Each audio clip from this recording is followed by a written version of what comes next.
গতিকে আমাৰ খাদ্যটো হৈছে এনেকুৱা আজি এয়া দেখাই আছো প্ৰথমতে এয়া ডিমা আমলেট তাৰপিছত এয়া পনীৰ আৰু চলে মানে কাবুলি চানা তাৰপিছত এয়া আছে কেৰেলা আলু ভাজা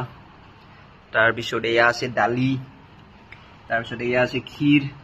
গতিকে মানে কিমান বিধ আঞ্জা মই কৈ আছো এক বিধ দুই বিধ তিন বিধ চাৰি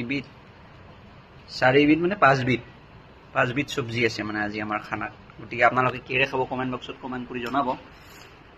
গতিকে আমাৰ এয়া মানে বাচন হৈছে মানে আমি দুটা মানে খাম বাচন হ'ব মোটামুটি 2 বাল্টি মান হ'ব বাচন গতিকে এনেকুৱা